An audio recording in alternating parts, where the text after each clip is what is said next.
Je m'appelle Yann Reynaud, je suis postdoctorant dans le cadre du projet Stronger à l'Institut Pasteur de Guyane, dans l'équipe de bactériologie, et je suis ici pour développer un programme de recherche en premier lieu sur le Mycobacterium ulcerans, qui est donc l'agent éthologique de l'ulcère de Buruli et qui se développe en Guyane.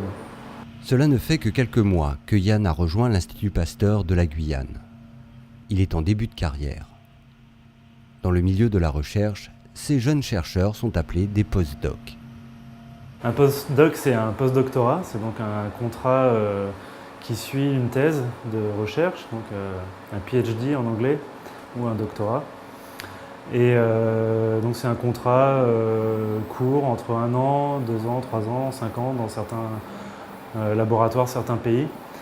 Et ça consiste généralement à répondre dans cette durée à une question très précise dans le cadre d'un programme de recherche.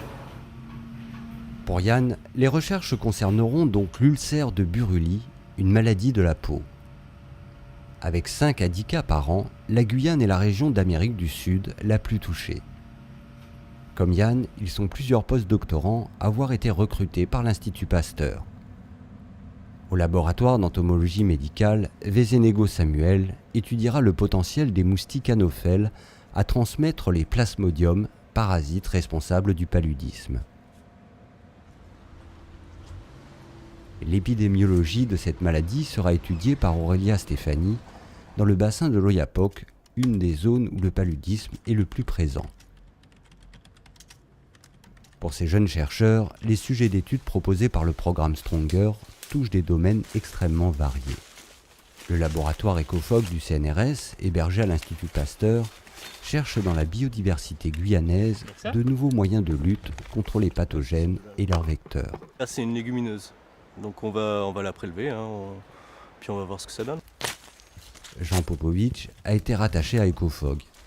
Il étudiera les substances naturelles susceptibles d'avoir une action contre la dengue ou le paludisme. Marie-Claude Lise, elle, s'intéressera aux chauves-souris et aux immunités que ces mammifères volants ont développées pour résister au virus de la rage. L'arrivée de tous ces jeunes chercheurs est un véritable atout pour l'Institut Pasteur. Nous pouvons nous appuyer sur des jeunes chercheurs expérimentés qui sont immédiatement en position de pouvoir mettre en place des programmes, piloter des programmes de recherche et les conduire de manière extrêmement efficace, permettant d'aboutir rapidement à des résultats et des publications. Ce qui est un point extrêmement important dans cette dynamique du renforcement du potentiel de recherche.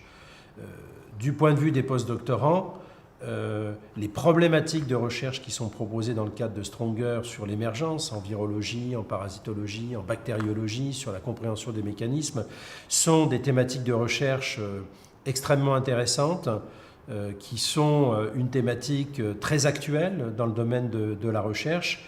Et en venant à l'Institut Pasteur, ils peuvent également développer leurs travaux de recherche en s'appuyant sur les équipes existantes qui ont déjà en place des programmes structurants, qui ont des liens avec des équipes. Pour l'étude des maladies émergentes, les scientifiques auront besoin d'échantillons prélevés sur des patients atteints de ces maladies. Pour cela, Alice Tosi, attachée de recherche clinique, sera le lien permanent entre l'Institut Pasteur et les médecins de l'hôpital. Ces dernières années, l'apport de la génétique à la recherche biologique s'est considérablement amplifié. Stéphane Pelot étudie l'ADN des plasmodiums dans l'espoir de trouver les gènes qui permettent aux parasites du paludisme de résister à des traitements comme la nivaquine. Mais avant de pouvoir étudier ces gènes, les échantillons ont d'abord été préparés, puis envoyés à l'Institut Pasteur de Paris. Et c'est après cette étape qu'intervient Swakata Tirera. Une fois que l'échantillon est traité, la machine va sortir, la machine de séquençage de débit va sortir un fichier avec des petits bouts de séquence qui, en cet état-là, ne contient pas d'informations plausibles pour un biologiste. Le rôle de Swakata sera donc de rendre ces fichiers compréhensibles aux chercheurs. Cette discipline est apparue avec le développement de la génétique. Il est ingénieur bioinformaticien. Un bioinformaticien, c'est quelqu'un qui s'occupe des traitements automatiques de données biologiques. Disposer des compétences d'un bioinformaticien facilitera le travail des chercheurs.